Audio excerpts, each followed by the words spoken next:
तो गीता अध्याय नंबर 7 के श्लोक नंबर 12 से लेकर 15 तक स्पष्ट कर दिया है। इन तीनों गुण रजगुण ब्रह्मा, सतगुण विष्णु, तमगुण शिव जी की जो साधना करते हैं वो राक्षस स्वभाव को धारण किए हुए मनुष्यों में नीच दूषित कर्म करने वाले मूर्ख हैं। अपने आत्माओं ये दास नहीं कह रहा, अपने सदग्रंथ और इनमें लिखा इतिहास कह रहा है। तीनों गुण रजगुण ब्रह्मा, सतगुण विष्णु, तमगुण शिव जी हैं। ये बहुत बार प्रमाणित भी किया। और वैसे भी आप श्रीमद् देवी भागवत सचित्र मोटा टाइप 3रा स्कंद 123 पृष्ठ गीता प्रेस गोरखपुर से प्रकाशित में पढ़ सकते हैं, जिसमें स्वयं विष्णु जी स्वीकार करते हैं अपनी माता की स्तुति करते हुए कि तुम शुद्ध स्वरूपा हो, ये सारा संसार तुम्ही से उद्भासित हो रहा है। मैं ब्रह्मा और शंकर यानी विष्णु जी कह रहे हम तीनों नासवान हैं, हमारी जन्म मृत्यु होती है, तुम ही नित्य हो। फिर भगवान शंकर कहते हैं कि यदि ब्रह्मा जी आपके पुत्र हैं तो मैं भी आपका पुत्र हूँ। मैं तमोगुण हूँ, तीनों गुणों से उत्पन्न हम ब्रह्मा विष्णु महेश, रजगुण ब्रह्मा, सतगुण विष्णु, तमगुण शिव जी केवल नियमित कार्य ही करते हैं। और मार्कंडेय पुराण गीता प्रेस गोरखपुर से प्रकाशित सचित्र मोटा टाइप के 123 पृष्ठ पर कहा है, मार्कंडेय जी बता रहे हैं कि यही 3 देवता हैं और यही 3 गुण हैं और ये ब्रह्म की प्रधान शक्तियां हैं। ब्रह्म माने सर्वपुरुष इस काल की ये प्रधान शक्तियां हैं, ये तीनों इसके मंत्रियां हैं और यही 3 देवता हैं, यही 3 गुण हैं, रजगुण ब्रह्मा, सतगुण विष्णु, तमगुण शिव जी। और एक मुंबई से प्रकाशित है, एक खेमराज श्री कृष्णदास प्रकाशन मुंबई से, उसके 3रे स्कंद में लिखा है, शंकर भगवान खुद कहते हैं कि यदि आप हमारे ऊपर दयायुक्त हैं, हे माता मुझे तमोगुण क्यों बना दिया, विष्णु जी को सतोगुण क्यों बना दिया, ब्रह्मा जी को रजोगुण क्यों बना दिया। इति सिद्धम रजगुण ब्रह्मा, सतगुण विष्णु, तमगुण शिव जी है। तो श्रीमद् भगवद गीता अध्याय नंबर 7 के श्लोक 12 से लेकर 15 का निष्कर्ष ये है कि गीता ज्ञानदाता ये सर्वपुरुष है, ब्रह्म है, और ये कह रहा है कि इन तीनों गुणों रजगुण ब्रह्मा, सतगुण विष्णु, तमगुण शिव जी की जो साधना करते हैं, इनको इष्ट रूप में पूजते हैं, ये राक्षस स्वभाव को धारण किए हुए मनुष्यों में नीच दूषित कर्म करने वाले मूर्ख ये मुझे नहीं भजते, यानी ब्रह्म साधना भी नहीं करते। अब यहाँ थोड़ा सा निष्कर्ष देना पड़ेगा कि तीनों गुणों के उपासक यानी ब्रह्मा जी, विष्णु जी, शिव जी के उपासकों को राक्षस स्वभाव का क्यों कहा, दूषित यानी बुरे कर्म करने वाला मूर्ख और नीच क्यों कहा। जैसे रजगुण ब्रह्मा की साधना की थी, तपस्या पूजा की थी हिरण्यकशिपु ने, और ऐसा दुर्बुद्धि प्राणी स्वयंभू भगवान बन गया, अपने पुत्र प्रहलाद का शत्रु बन गया, ऐसे कैर ढाए उस प्यारी आत्मा पर, कुत्ते वाली मौत मारा गया, असुर स्वभाव राक्षस कहलाया। कहते हिरणाकुश छाती तड़वाई और ब्राह्मण बाणा कर्म कसाई।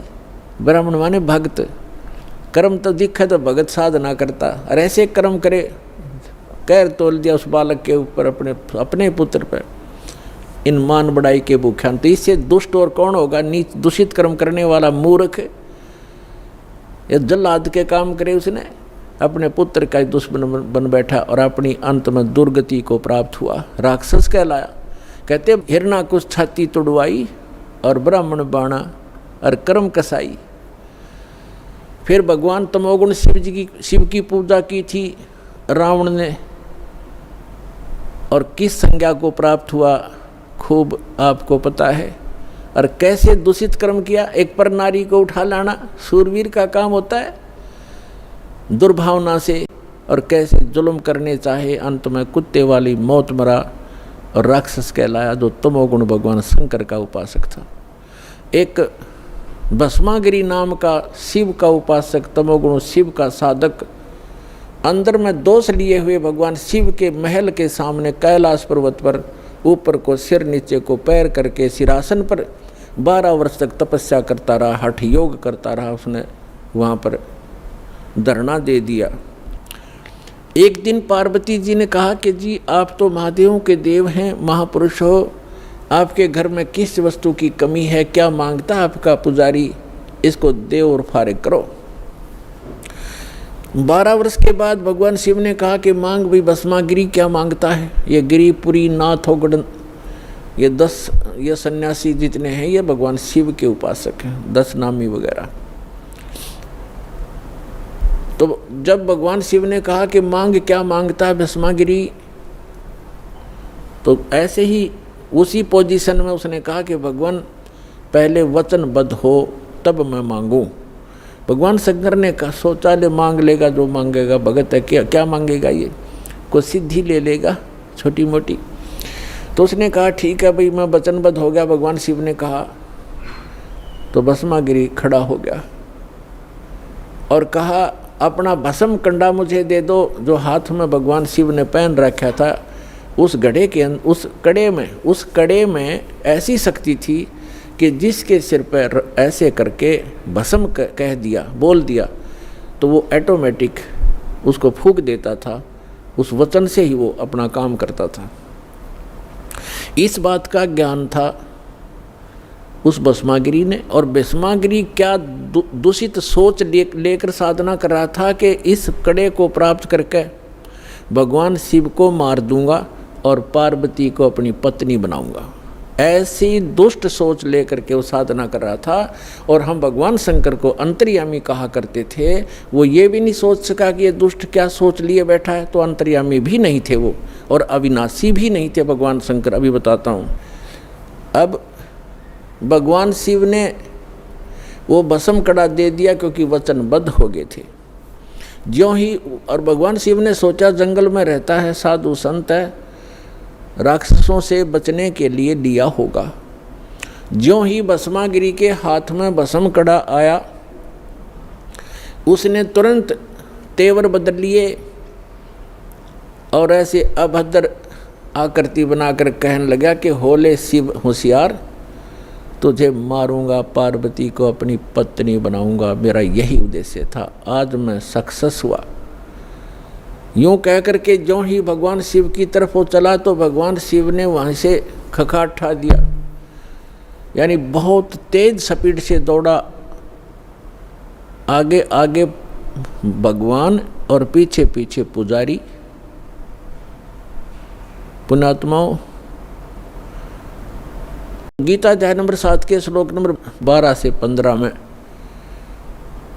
इनको ये संज्ञा दी गई है कि राक्षस स्वभाव को धारण किए मनुष्यों में नीच दूषित कर्म करने वाले मूर्ख। अब इससे दुष्ट कर्म और क्या होगा? जिसको इष्ट रूप में पूज रहा उसकी पत्नी पर बदनीयत है उस व्यक्ति की, अपनी माँ के ऊपर बुरी नज़र किए हुए वो पापी आत्मा भस्मागिरी। तो फिर वो भगवान शिव भाग रहे हैं। देखो भगवान शिव अविनाशी भी नहीं थे। अगर अविनाशी होते तो भागते ही नहीं, उस शस्त्र ने काम करना ही नहीं था। तो ये अविनाशी भी नहीं थे। अविनाशी थे कबीर परमात्मा, उनका सुनाएंगे कथाएं। उनको तलवारों से काट दिया फिर भी नहीं कटे। बहुत बुरा हाल किया, हर तरफ जमुना में डाल दिए, गंगा में, वहाँ नहीं मरे। और भी बहुत प्रहार किए। परमात्मा ज्यों कहते हो रहे क्योंकि वह अविनाशी हैं। तो स्वयं परमात्मा आते हैं जब इनके ऊपर आपत्ति आती है, क्योंकि ये भी उसी परम पिता के बच्चे हैं। विष्णु भगवान स्वयं पूर्ण परमात्मा पार्वती रूप बनाकर भस्मागिरी के सामने प्रकट हो गए, एक वृक्ष के नीचे खड़े हो गए। भस्मागिरी पीछे भाग रहा था अपना उद्देश्य पूर्ति के लिए कि पहले शिव जी ने मारूंगा, जब वह मेरा काम शुरू होगा पार्वती से फिर मिलूंगा। तो पार्वती सामने खड़ी है। उसने कहा कि डट जा महात्मा जी, आजा 2 मिनट बैठो। अब वो तो उद्देश्य ये लेकर चल रहा था। उन्हें सोचा चल ठीक है 2 बात कर लेते हैं पहले ही। तो उसने कहा कि आप रुक जाओ। शिव उस भस्मागिरी ने कहा कि पहले ना उसने मार का हूँ मैं। तो उसने पार्वती रूप में परमात्मा ने कहा कि वो तो आपके निकट आएगा ही नहीं, 100 किलोमीटर से उड़ा शिव नहीं डटेगा, अब नहीं रुकेगा, आप खड़े हो जाओ। तो भस्मागिरी रुक गया। तो वहाँ भगवान ने पार्वती रूप में कहा कि कुछ डांस डूंस करके दिखा ताकि मैं प्रसन्न हूँ तेरे से। तो भस्मागिरी ने कहा कि मैं डांस नहीं जानता हूँ, नाचना नहीं आता है, क्योंकि मैं साधु संत फकीर हूँ, मैंने कभी ऐसा डांस सीखा नहीं। तो पार्वती रूप में परमात्मा ने कहा ला मैं सिखाती हूँ, इस हाथ को ऐसे करो, इसको ऐसे करो, इस पैर को ऐसे करो, ऐसे करो। वो तो पागल मस्त हो लिया था बकवादों में, वह जैसे कह रहे हैं वैसे करें। जब सिर पा लिया ना वो कड़े वाला हाथ, जब कह दिया भस्म वही मर गया, भस्म हो गया, राख होगी इसकी, जल गया। कड़े को लेकर विष्णु रूप धारण करके खुद पूर्ण परमात्मा भगवान शंकर के पास पहुँचे। शंकर जी ने कहा कि भाग ले विष्णु, आ जा जल्दी। भगवान विष्णु ने कहा कि रुक जा, जिस भय से आप भाग रहे हो वो मैंने नाश कर दिया है, भस्मागिरी को मैंने भस्म कर दिया है गंडत नाच नचा के, और देख ये कड़ा मेरे पास है। तब भगवान शिव कुछ रुके और कहा कहाँ जलाया आपने? उस राख को देख लिया जब दिल की धड़कन शांत हुई, उस शंकर भगवान की भस्मागिरी की राख को देख करके अपने आत्मा। उसके बाद वो भस्मा असुर कहलाया, राक्षस। तो ये बताया है कि ये राक्षस स्वभाव को धारण किए हुए मनुष्यों में नीच दूषित कर्म करने वाले त्रिगुण उपासक, रजगुण ब्रह्मा, सतगुण विष्णु, तमगुण शिव जी के उपासक, गीता ज्ञानदाता कहता है मेरी भक्ति भी ना करते, यानी ब्रह्म साधना भी नहीं करते, और इनको कोई समझाना चाहे तो दुश्मन बन जाते हैं उसी के। अब रह गया तीसरा, वैष्णव उपासक। विष्णु जी के उपासकों का एक उदाहरण देते हैं। कुंभ का मेला भरा था, कुंभ का एक ऐसा संयोग हर की पैड़ी हरिद्वार में और गंगा नदी के किनारे संयोग हुआ। उस कुंभ के पर्व में पर भी का कोई समय निर्धारित किया जाता है। उस निर्धारित समय में स्नान करना होता है, वो 1 घंटे की या आध घंटे की ही होती है, या 2 घंटे का समय होता है। ये सभी अब वहाँ जाकर के जहाँ पर भी लगती है, जिस भी सरोवर में, उस समय वो हर की पैड़ी हरिद्वार में लगी हुई थी। तो सभी जैसे गिरी अलग पुरी न्यारे, नागा अलग से, कनपाड़े अलग, नाथ न्यारे, वैष्णु अलग से, सन्यासी अलग से, दशनामी अलग से, ये वहाँ अपने अपनी जमात में, अपने ग्रुप में, समूह में पहुँच जाते हैं। इन सब का एक ओवरऑल मुखिया होता है, उसकी अगुवाई में ये सब पीछे पीछे चलते हैं। उस स्नान करने वाले स्थान की तरफ प्रस्थान कर देते। तो जो पर भी लगनी थी, सबसे पहले ये नागा व्यक्ति जो बिल्कुल नगर रहते हैं साधु, वो पहुँच गए गंगा के ऊपर हर की पैड़ी पे स्नानार्थ। तो जो ही ये सब छा गए उस घर की पैड़ियों पर, हर पैड़ियों पर छा गए, तो उसी समय पीछे से वैष्णु साधु, शिव जी, विष्णु जी के उपासक, सतोगुण विष्णु के उपासक वैष्णु संत आ गए वहाँ पर। उन्होंने कहा कि हे नागाओ, पहले स्नान हम करेंगे, आप पीछे आओ, हम श्रेष्ठ हैं और हम सतोगुण विष्णु जी के उपासक हैं, हम प्रथम स्नान करेंगे। अब नागाओं ने कहा कि नहीं, हम सर्वश्रेष्ठ हैं, हम त्यागी और बैरागी हैं, हम वस्त्र भी धारण नहीं करते हैं, हम निवस्त्र रहते हैं, नि इच्छा हैं, हम सर्वश्रेष्ठ हैं, हम प्रथम स्नान करेंगे। इस बात पर वैष्णव ने फिर दोबारा उनको व्यंग कर दिया और करड़ी ढंग से धमका दिया कि तुम काहे के श्रेष्ठ हो, तुम टट्टी के हाथ भी नहीं धोते, सिरड फड़ पशु की तरह नंगे फिरते हो, राख लपेटे रखते हो, काहे के श्रेष्ठ हो, तुम पीछे आओ, प्रथम हम स्नान करेंगे। इसी बात पर उन नागाओं, तमोगुण उपासक और वैष्णु साधु जो विष्णु जी सतोगुण उपासक और नागा शंकर भगवान के तमोगुण उपासक, इन दोनों का युद्ध हो गया। भगवान भूल गए, अर की पैड़ी कहें कि भगवान की पैड़ी, भगवान भूल गए, स्नान और पर भी भूल गए, एक मान बढ़ाई, अपना नीच वृत्ति ही याद रखी, नीच स्वभाव याद रहा। एक दूसरे को काटने लगे, मुंह से काट लें, बाल पकड़कर घुमा दें, पटक पटक कर मारें, जैसे एक फिर तीर मारें, तलवार से गर्द कटारी घोंप दी, कत्लेआम कर दिया।